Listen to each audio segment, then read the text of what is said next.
You can't give what you don't have. When you are talking about integrity, you are really talking about the real person, who that person is. When you talk of integrity, you talk of honesty. To be honest. And to be honest means to be trustworthy, to be truthful. And politics is science and art of government. Politics is about the people. Yes. And if you talk about it in a deeper sense, it has to do with how people take decisions on how to lead themselves.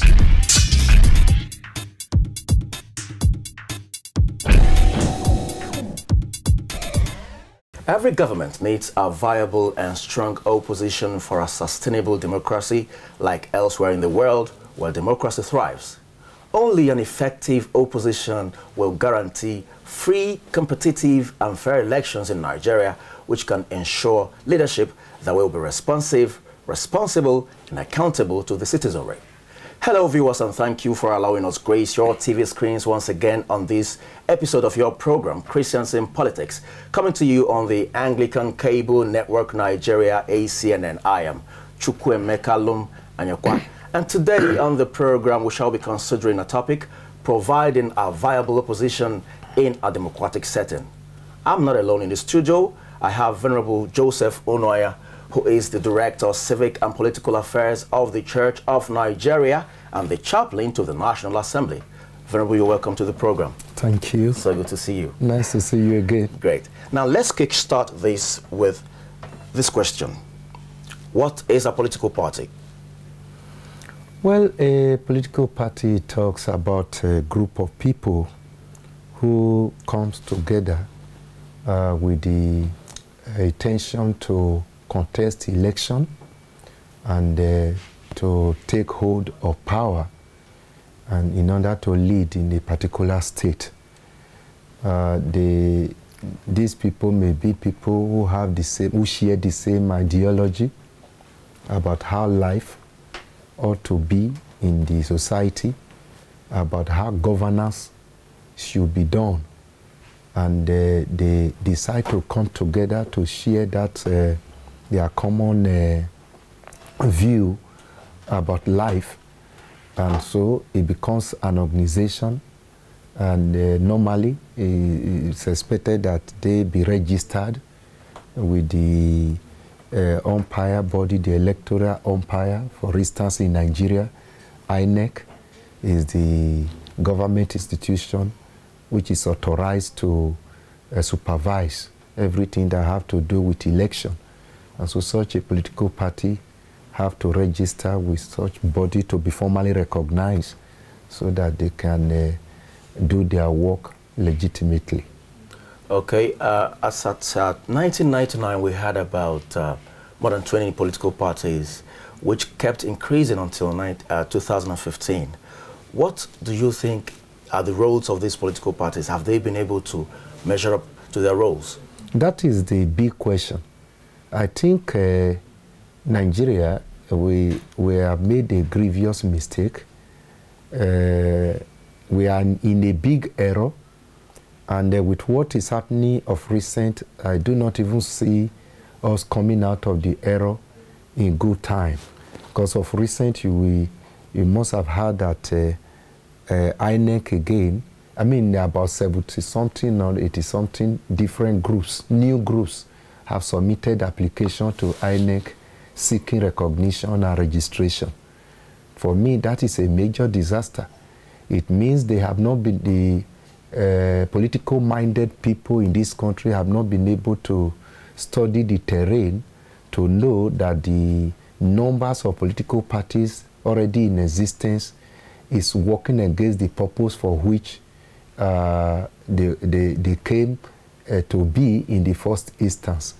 You know, I think during Obasanjo's time, that was when this political space was liberalized, and people started creating one party or the other and registering. And if you studied the whole process very well, you will know that there was agitation for a very long time. And the party in power, PDP, didn't listen to any person. But at the eve of the general election, all of a sudden, they came up with the idea that, oh, we are ready to register as many political parties as possible. And people were jubilating. In my little corner, I just shook my head and said, this is a strategy for PDP to carry the day and almost reduce the country to a one-party system indirectly.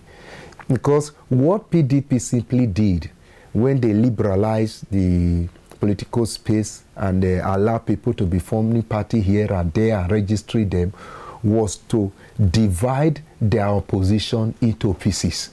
And the people in opposition didn't realize that, and they were busy running up and down. Before you know it, there was really no strong party in existence to contest with them. And that is why PDP had their days all through for the period they were in power. There was really no viable opposition until it dawned on some parties that, oh, if we continue this way, we will not be able to make any headway. And so they decided to come together, and the amalgamation of different parties suddenly now came to be what we know as APC. And you see the way they dislodged PDP, because they became a formidable force in the political arena. So for me, the number of political parties are just too much in the country. We have over 50-something political parties already recognized, registered, and that's why you see even the ballot paper. The ballot paper is so long, and you take the voter will be taking time to locate his own political party. Some don't even know the logo of their political party. Even you, as a journalist, if I ask you to mention the names of political parties in Nigeria, you'll be so confused, because almost every acronym, stands for one party or the other. To me, that has rendered the political parties ineffective. For instance, during the heat of election, you begin to hear, whenever a major election is coming up, all you hear is really the name of about 5 political parties at most. You hear PDP, APC, then ABGA, Labour sometimes, then PPA. Which other political party do you hear? Accord Party. Maybe Accord. So where are the others? Where are the others? And I'm telling you, there are more than 50.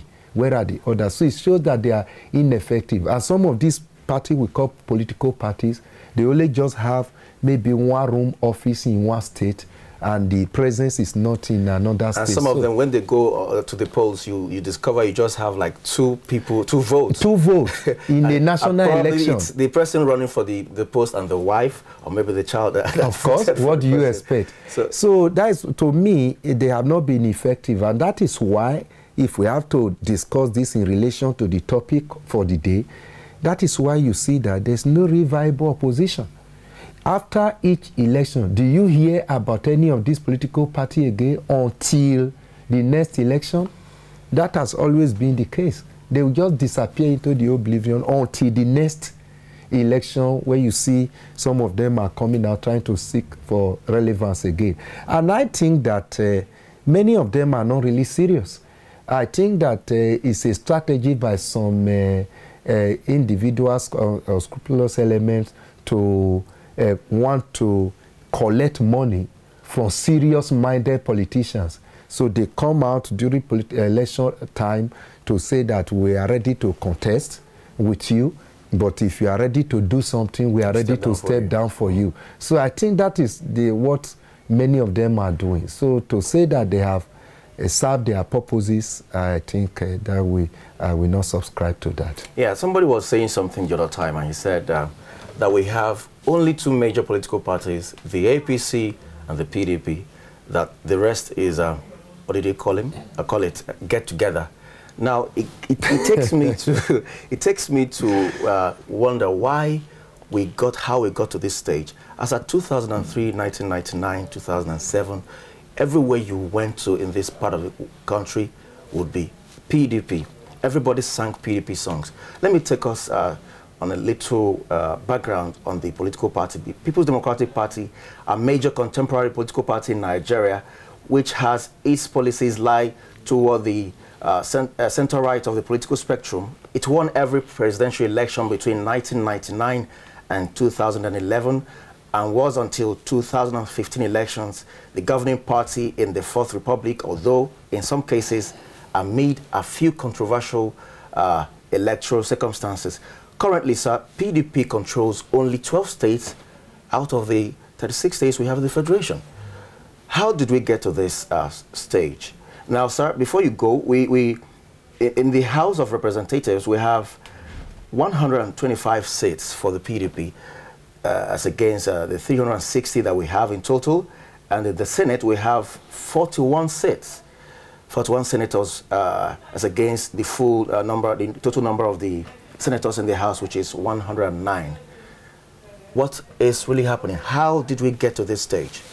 Well, you will understand that when somebody rests on his oars and believes that he has arrived, that marks the beginning of a going down. So I think that is what happened to PDP.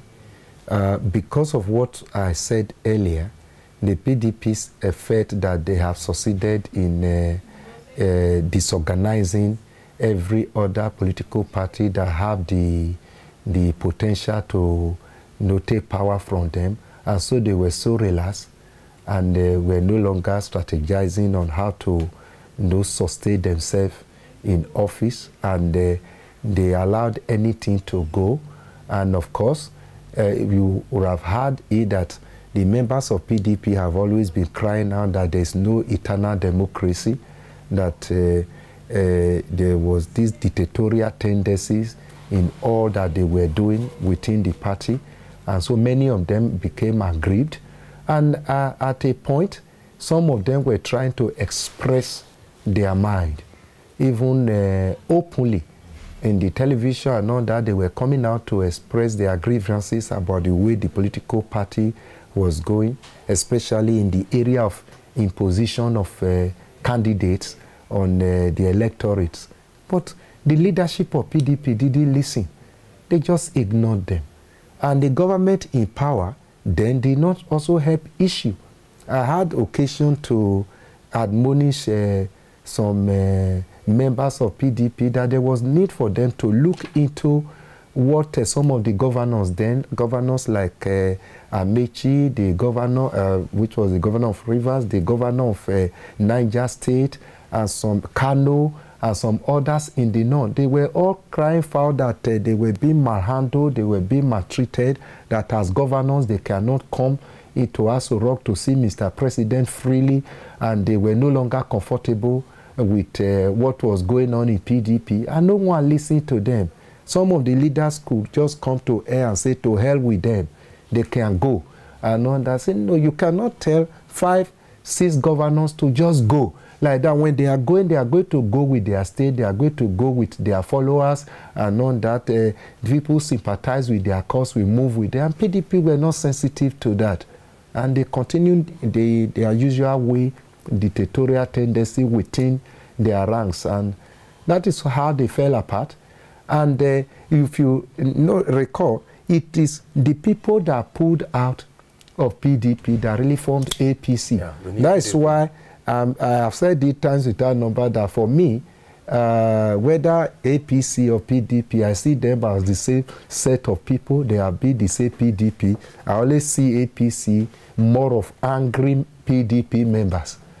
These are angry PDP members who pulled out and team up with other political parties to unseat the PDP. So that's how we got there. There was no other magic about it. It is because of the eternal wranglings within the PDP that they found themselves. Not we. I'm not a member of any political party. That is how I believe why they find themselves where they are now. Yes.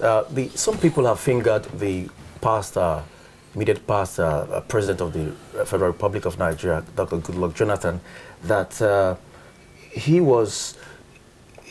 ran for the second term when he promised he wouldn't run. You understand? And that was what brought about the rank called the... No, I don't believe that. I don't believe that. As a president, he had every right to contest election as the Constitution stipulates. Any person talking about that is just trying to whip up unnecessary sentiment, and I think that is, for those of us who are watching from the outside, that is the political game of the Northerners. Yes. They wanted to push the man out of power at all costs in order for them to come in.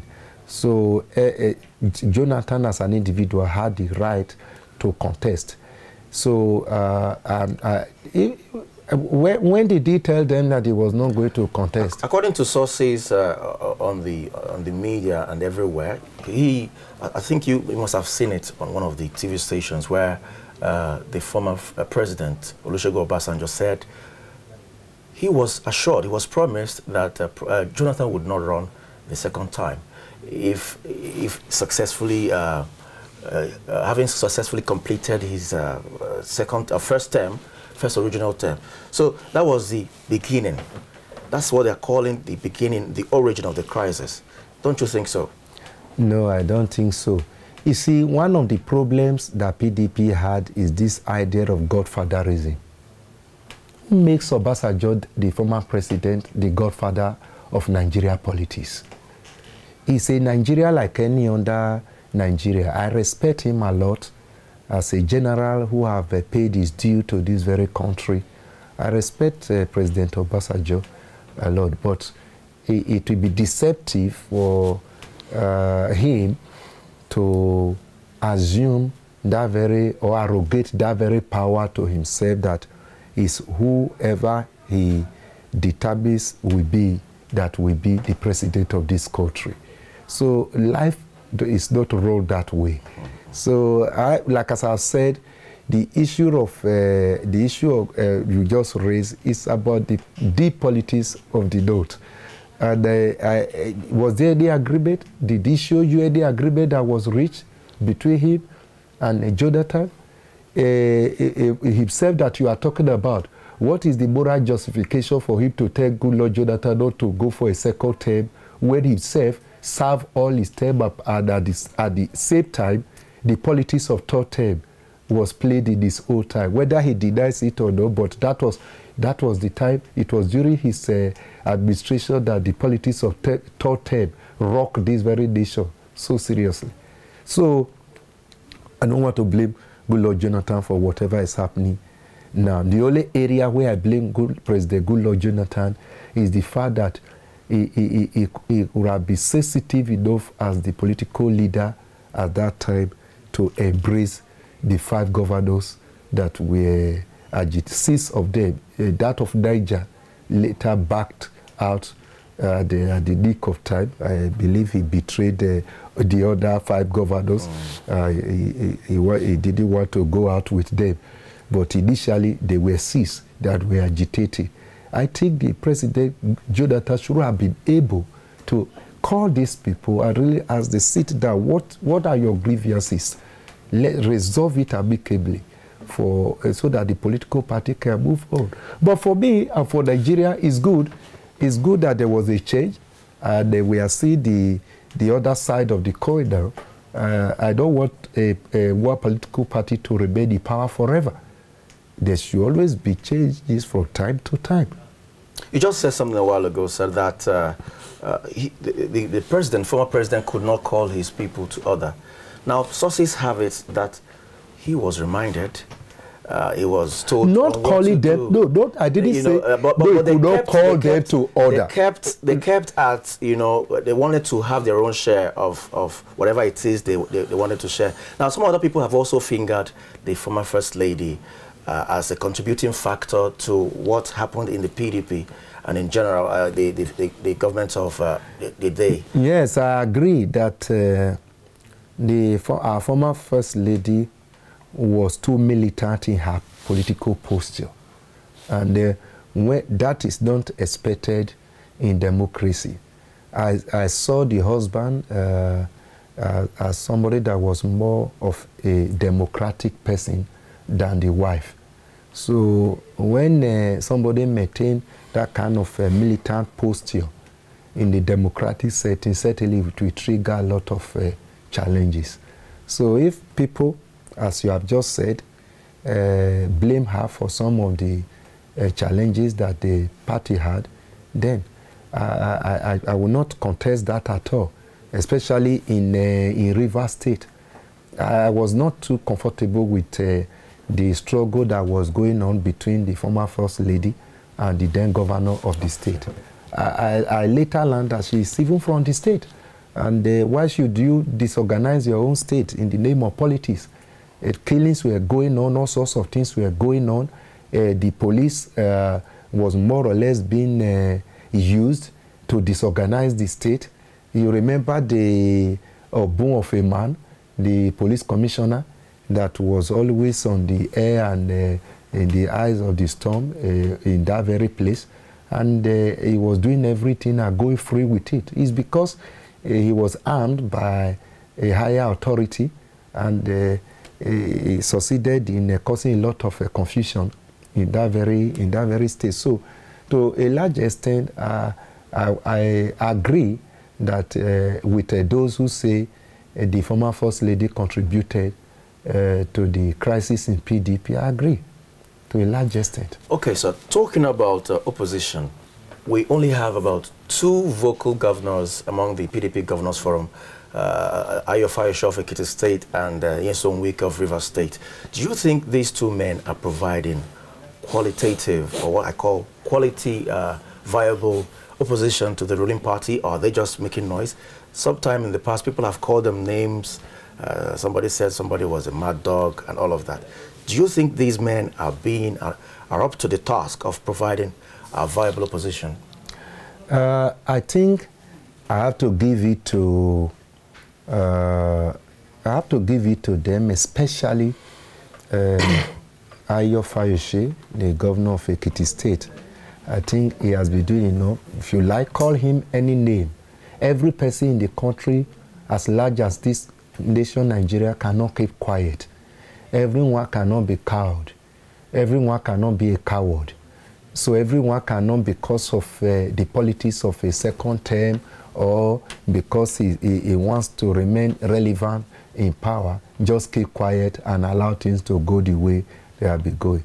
I think Ayo Fayose in particular have been provided serious opposition, and which is very, very desirable, because absolute power corrupts absolutely. And when there's a political party in power, they know that there's no opposition anywhere, there's this tendency to settle down and begin to run the country their own way. But when there's somebody like Ayo Fayose that is speaking, then the political party in power will sit up. Yes, Wike have been doing so much on the other axis in the Rivers State, but I'm not so moved because of the way, the role he played when his predecessor was in power, the way he himself was also, it was part of the confusion that took place in that place. So it's like the thing have come around now, so he is in power now. So he should expect some of the things that are coming now to also come. And you see that his own angle is more of self-defense, more of a cry to the high heavens for people to come to the aid of PDP, because he feels that PDP there is being threatened. But Ayo Fayose is taking on issues. Is taking on issues that borders on the welfare of the common man. Is taking on issue of security. Look at, if not for Ayo Fayose, only God knows what would have kind of stopped the madness of the herdsmen. But thank God that there was a governor like that who came up seriously to oppose the Fulani herdsmen, and that doused the tension, that slowed down their move to occupy the whole country. So in terms of other policies of government, Ayofa have always been coming out to talk about them. And I think he is providing serious opposition, and we expect that from other governors. We expect that. We expect that from senators. We expect that from people in different political parties, even those that are not in power. Yes, they could be harassed. I know that is part of the game, though it's not the best, but that should not make them to keep quiet. A serious politician should be ready to make even pay the supreme sacrifice for what he believes in. People like Mandela went to prison for many years, and yes, they came out and still became president. So those are people we should look up to, for example. So whether you are a governor or you are not a governor, when you see evil, you should be able to call it evil. When you see the government doing the wrong thing, you should be able to speak out. That is why it's democracy. You don't even need to be a politician. I'm not a politician. You are not a politician, but we are here talking because we are seeking the general well-being of this country.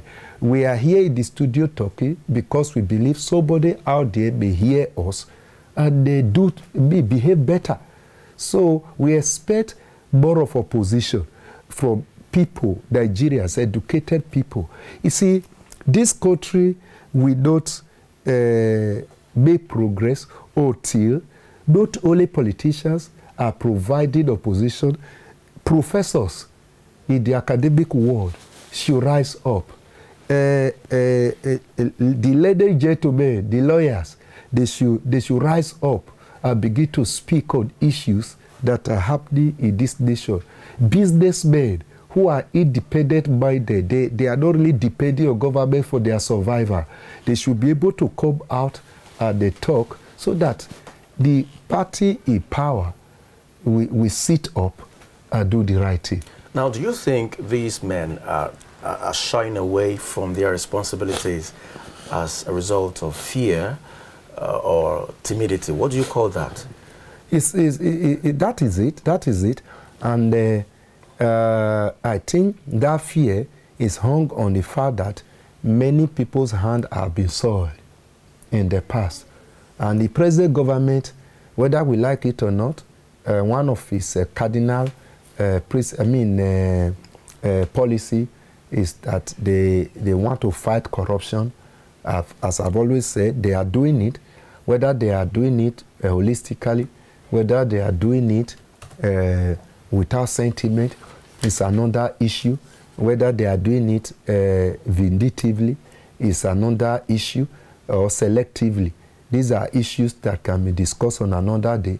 But the truth is that majority of people who are supposed to be speaking are not speaking because they have soiled their hands in one way or the other.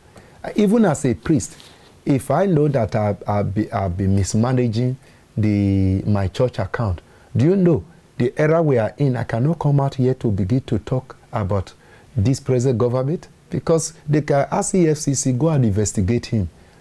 But I'm here, EFCC can come and investigate me and investigate my parish, all the parishes where I've worked, whether I've stolen anybody or whether there have been embezzlement or misappropriation.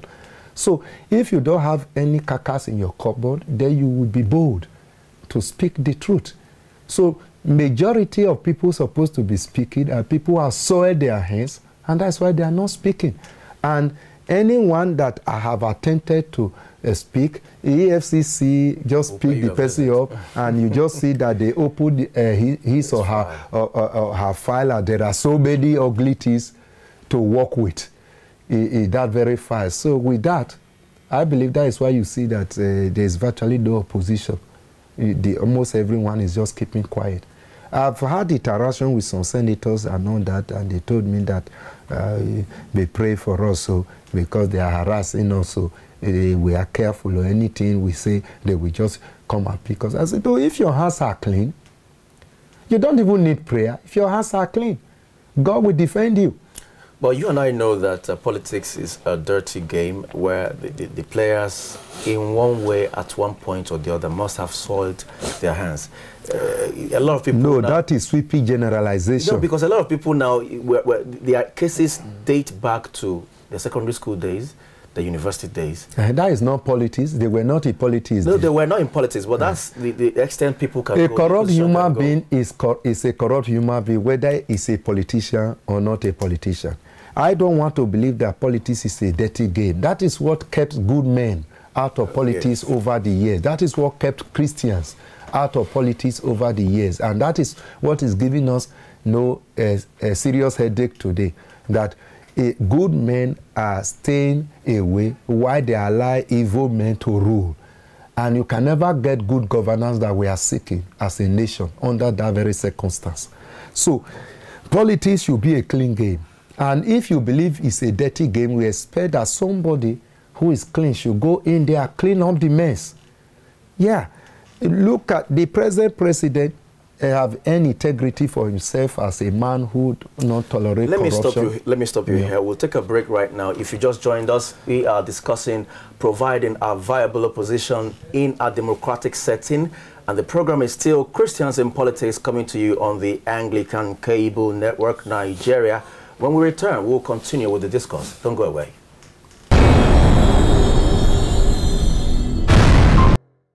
I agree entirely with you that in a democracy, there has to be an opposition. If there is a party in government, then there must be one or two strong parties in opposition. It makes for good governance. It makes for responsibility. It makes for accountability. It makes it possible for the people to really check government, because power corrupts, and absolute power corrupts, absolutely. Left unchecked, any woman can really derail. So, apart from that, democracy is also about choice. So Nigeria cannot be a one-party state. We must have at least two main parties and even more. I'm a great believer in a two-party system. So that if one party is in government, there will be a credible party that will be available as an opposition. And when the party in government is not performing, the one that is opposition can now have the opportunity. And that's how good governance is ensured and sustained. The problem that has arisen in the PDP is really not our fault. Essentially, there are all kinds of forces that do not want the PDP to be stable for reasons of their own failure. The party in government, I must confess, they've actually, as it were, engineered this in a very serious way. We now know about that. And this is why we are not taking it lightly, and we've gone to the Supreme Court for the Supreme Court to give a final verdict on this matter. There are all kinds of evidences to us that the current party in government is not comfortable with the stability and strength and growth and credibility of the PDP. Because unfortunately they've overpromised.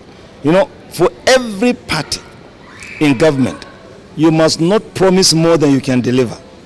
So they have disappointed Nigerians because they promise so much and they're not able to deliver. There is so much suffering, so much hunger, so much failure. And so essentially they know now that Nigerians are waiting. The Nigerian voter is waiting for 2019. Yeah, this is why now that we've gone to the Supreme Court, we requested for a very rapid hearing of the case so it can be resolved in good time. And there are indications that that will be done. But apart from that, we're also seeking for a political solution. In addition to the political solution we are seeking is really for all the key organs of the party. And we've listed about 15 of them. Some are just organs, some are fora. For us to meet in plenary under a very distinguished Nigerian who would be acceptable to all sides, and also a member of the PDP, one of the elder statesmen, who will chair this meeting, and whatever we agree together will now be taken to the Supreme Court as a consent judgment, because we don't want people to be flouting agreements and going to court, because this is what is really causing all this problem. So that is the second solution, apart from going to the Supreme Court for a ruling on the appeal we've made of a disagreement with the ruling of the Court of Appeal, we are now saying we are also open to political solution. But that political solution should not be driven by one or two people. We want all the organs of the party, the governors, the National Assembly caucus, the board of trustees, and we know about 15 other very, very key kind of bodies within the party, for them to nominate delegates. Then we meet in plenary, either in the International Conference Center or in another venue that can take all of us, and we take a decision as to how to move forward. Governor of Bayelsa has also made a proposal for a unity convention.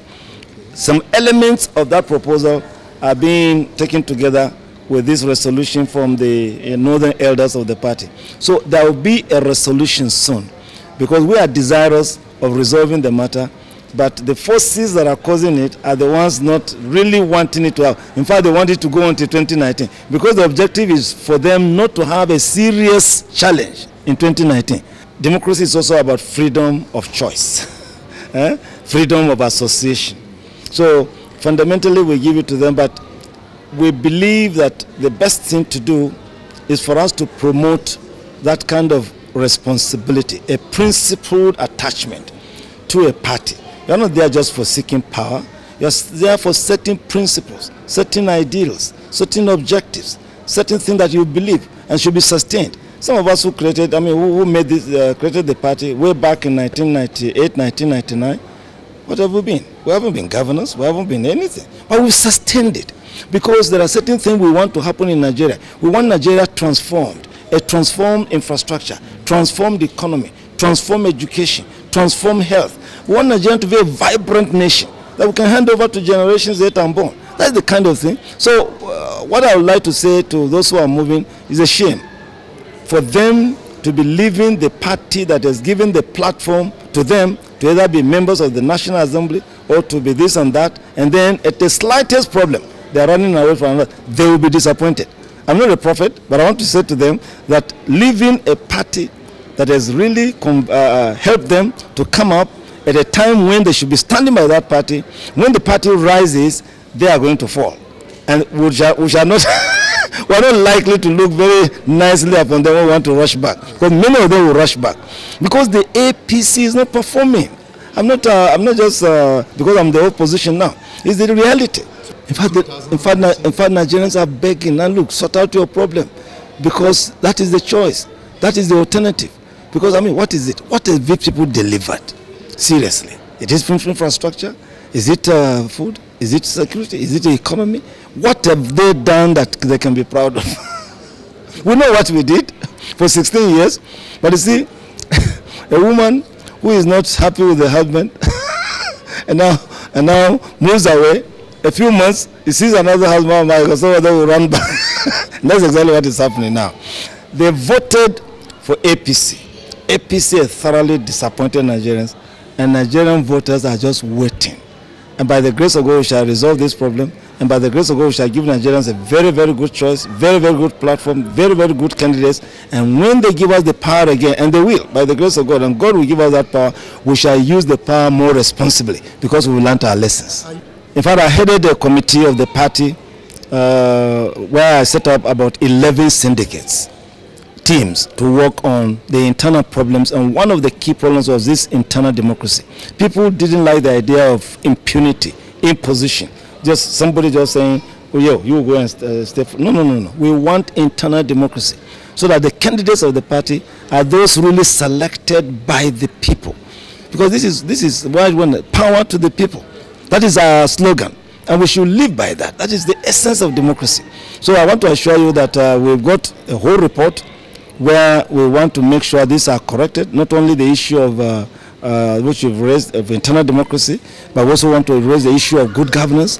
When you are elected on the platform, whether it's president or governor or whatever, you deliver the goods. You deliver good governance. You deliver development. You do things that people say, this is good. That's the best way to campaign. Use power responsibly. Use power positively. Use power to advance the people. Because the Constitution of Nigeria says the welfare, security and welfare of the people is the primary purpose of government. And if government is not giving people welfare, no security, no advancement, no education, no infrastructure, even the economy is in tatters. APC has failed, and PDP will be ready. I want to assure you, even by prayer we shall press through.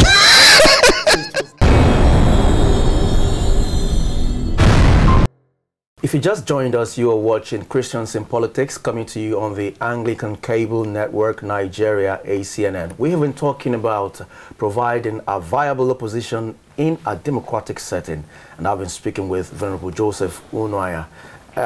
Before we went on break, Venerable, we were talking about how the PDP governors and the opposition parties have not been able to come up with viable opposition to the ruling APC. Do you think that is as a result of fear, or fear of molestation, fear of being mishandled or put to jail? Something happened some weeks ago. Victor Ume, the immediate past chairman of the All Progressives Grand Alliance, Abuja, was arrested by the DSS because he criticized the president's manhandling of the Biafran protesters. You know the case of Nnamdi Kanu, who is in jail even when the court has granted him bail, and that of Folisa Metu. You see how the president has been unable to handle the issue of the Fulani herdsmen killing people in different parts of the country, in Benue, in Enugu, in Delta, in Anambra, everywhere. What do you think? What are your thoughts? Well, if you say they are not providing opposition as a result of fear, you will be correct. If you say that members of opposition parties who had dared to speak have been harassed, it may not be far from the truth, because we have also seen, we have been watching the political developments, and we saw when Ayo Fayose was almost being threatened and all that. So it's part of it, it's part of politics, and I think, like for instance, talking about Ume, I don't have the information about what the DSS alleged against him. If we were to just maybe arrest him, to let him know that maybe he made some statements that were capable of inflaming the already crisis on ground, and the DSS have the right to invite any person to discuss with him and all that. I'm not sure he has been charged to court for any reason. If he was not charged to court, I feel that was an interaction, and if he is worth his person, that should not make him to keep quiet when there's something to criticize. And one of the basic fundamental human rights in a democratic setting is freedom of expression. And whether we like it or not, whether APC like it or not, the president of our country, Muhammadu Buhari, has said it times without number that he will guarantee that very freedom. And so we have to take him, stand by that his statement. The point is, if somebody is to be arrested, let it not be that DSS is picking you up or EFCC is picking you up because a particular money has been traced. Illegal money has been traced to your own house or to your own account. Do you understand? Yes. If DSS picks you up or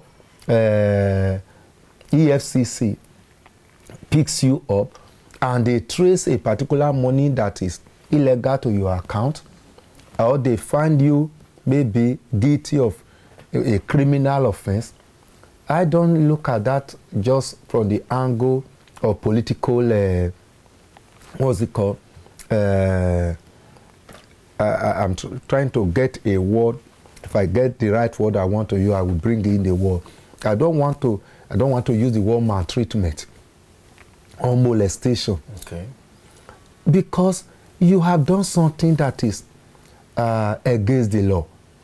And somehow, at a time, you should expect that nemesis will catch up with you. And if the government have come and said they are going to fight corruption, you will expect that investigation will be going on. I spoke with one director, former director in the Ministry of Finance. He has been moved to another ministry in the last reshufflement that was done in the civil service.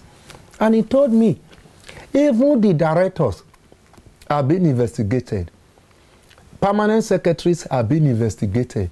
These are career civil servants who are not politicians. So I don't want us to see every arrest from the angle of political molestation. Witch hunting. Witch hunting. We have to be able to sieve the truth from what is untrue, so as not to unduly flay the government in power. But I don't also want to say that there is no political maltreatment in one way or the other, or harassment. Like I refer to that of Ayo Fayoshi. We have had many occasions where attempts have been made to try to cow him, and he refused to be cowed. And we have had, it's not something that is not easily to design or to discover. He's a governor. He enjoys immunity, and yet they are attempting to arrest him or trying to do one thing or the other against him. And the agency doing this thing knows that in law, it is wrong. The same immunity that is enjoyed by the president is enjoyed by a governor as far as the constitution is concerned. You can easily interpret that as a political vendetta, but I'm saying there should be no sweeping generalization. If Victor Ume criticized the way Nnamdi Kanu matter was being handled, fine. There are ways you criticize that DSS will be able to pick you up. And there are ways you can also marshal your point that it will not jeopardize the security of the country. I don't think whether you know whether you get me right. So I don't want us to just overgeneralize. As far as government had made up mind to fight corruption, many people are going to be victims. And you know, in Nigeria, most of the culprits are politicians. And most of the culprits are politicians. The only thing is, which I will advise the government, is that if you are fighting corruption, fight it across the board.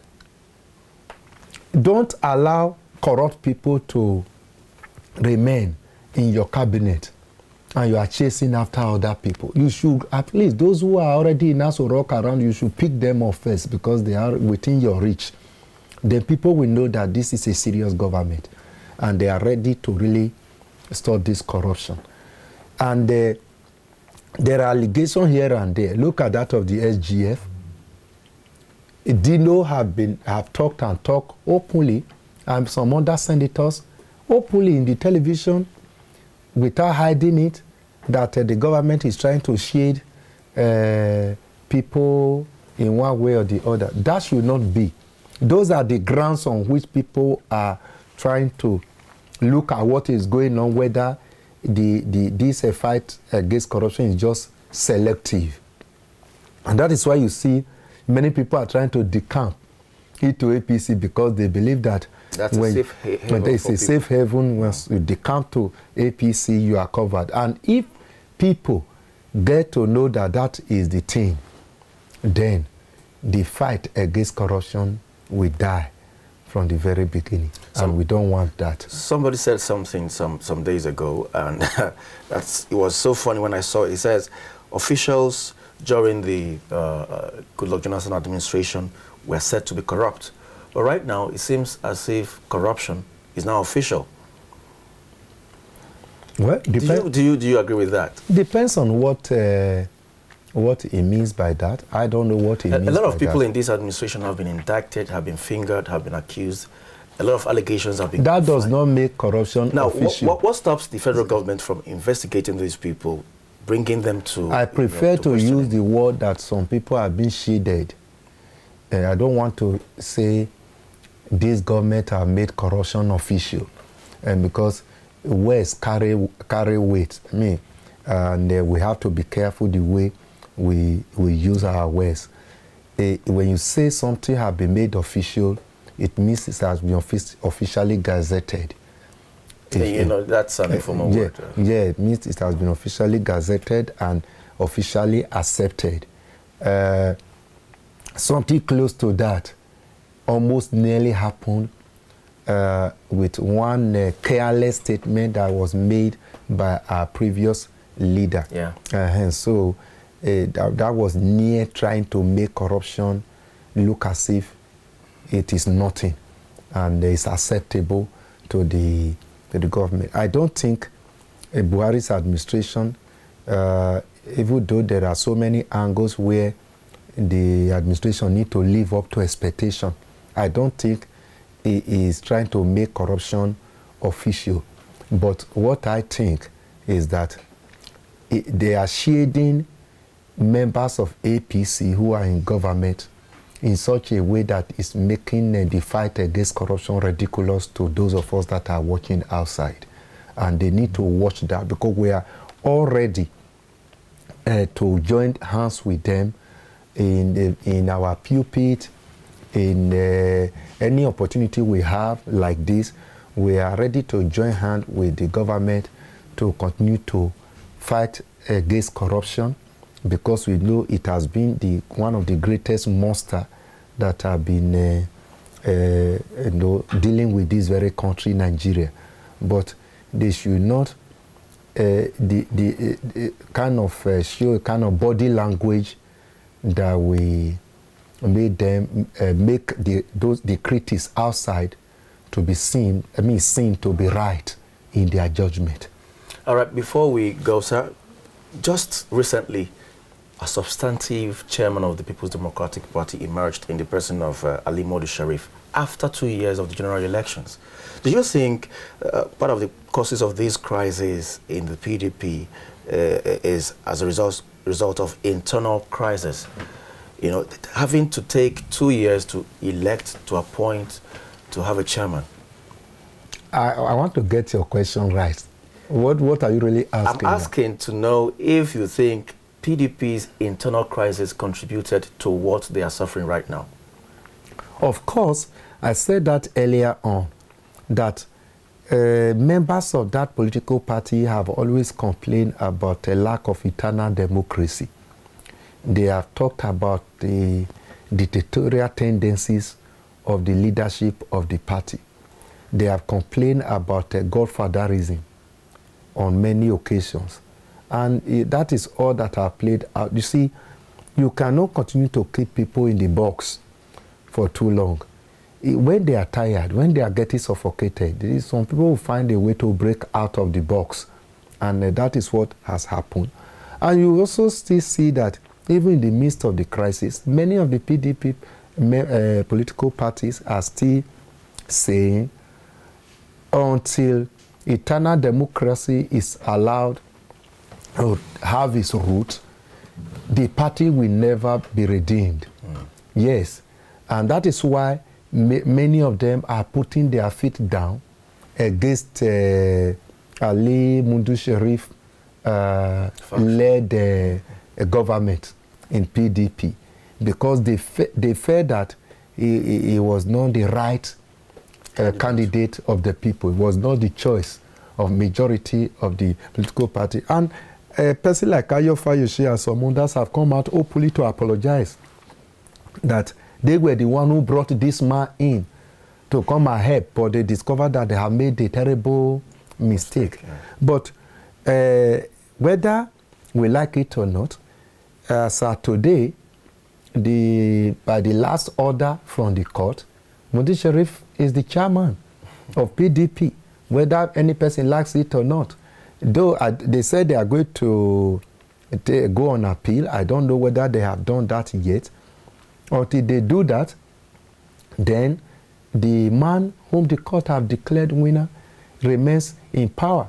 And again, I've heard many people say that what is going on in PDP is from the opposition party, the APC. And you know, in my area, there's a parable. They said, if a small child shoots a gun and he shoots well, be rest assured that an adult loaded that very gun. So that is why I'm tempted to believe, to a large extent, that what is happening in PDP today is like the voice of Jacob, I mean, but on the hand of Esau. And so there's something that we don't understand. And some people have tried to link Mundi Sharif with the ruling party in one way or the other. I don't want to go into those details. They are private affairs. But my own take is that PDP should know that they are not providing opposition that is so much needed. So because of our time, let me ask you this question. Do you think with this crisis bedeviling the PDP that they will be able to stand up against the APC in the 2019 election? How can they stand up? How can they stand up? If they don't put their house in order, it's an omen of bad thing that's about to happen. And will you want to associate yourself with this kind of mess that is going on in PDP? If I was a full-time politician, I would remain there because of what is going on. 2 years is enough for them to put their house in order. Now, cause spade is spade. And if Ali Mundi Sharif really loved the party, he should think of what to do. If McAfee really loved this party, he should think of what to do. There should be a way to come together. I mean, they have been washing their dirty linen in the public for the past 2 years. And so, if they continue this way, I don't even think, if they continue this way, I don't think before 2019 PDP will remain one party. Certainly one group will break out. So it's not going to be the best. Look at how they messed themselves up in Edo State. Another election that have, governorship election that have taken place. Even at the eve of election, they don't even know who is the candidate. They are fighting within themselves. So they have gotten the electorate, the masses confused. They have gotten their followers confused.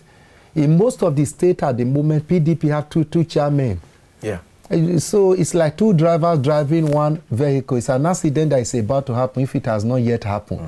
So I think we need to advise PDP for their own good. They should put their house in order in good time. And for the good of Nigeria, because opposition is needed to help the party in power sit up. When we are talking about providing viable opposition, it's not necessarily that we are saying unseat them or do this or that or harm the party in power. No. There should be a formidable voice speaking that will make the party in power to sit up, to know that they are not doing enough. And the beneficiary ultimately will be the masses. But if there's no opposition, if there's no voice, a strong voice that is trying to shape up the party in power, it is the masses that will suffer at the end of the day. If there's somebody saying you have not made the road you promised, the party in power will sit up and begin to do road. If there's a strong voice that is saying that you are abusing human rights, the party in power will sit up and be able to check excesses in that area. But when there's no opposition as it is now, then it's unfortunate. And maybe I have to advise members of other political parties that it's a high time they sit down and they think about merging. At least, I don't think we really need more than 3, 4, 5 political parties in Nigeria. That would be your recommendation because we are running out of time. Your last words. Go ahead. Yes, if that has to be the last word, let it be. Let it be. I don't think we need more than 5 political parties. What we don't need is one party system. Because that is dangerous. Yes, it is. And we also want to admonish APC to know that they cannot make the country one-party system. So if there's any agenda in that direction, they should throw it away, because it will not help. It's an ill wind that will do no one any good. Then the other political parties should know that if they break themselves into pieces, they will never be able to even come up or provide the leadership that is needed. Then for those who are going to disturb INEC with registration at this time, I mean, I feel they should sit up and really think well. We have so very much to talk about, but time would not permit us. And well, thank you so very much for coming around today. Thank you for having me. This is where we call it a day on today's edition of Christians in Politics, which came to you on the Anglican Cable Network Nigeria, ACNN. We took a look at providing a viable opposition in a democratic setting, and I'm sure you enjoyed every bit of the program. Join us same time next week for another interesting package. Until then, remain blessed. I am Chukwuemeka Lum Anyekwa. Bye for now.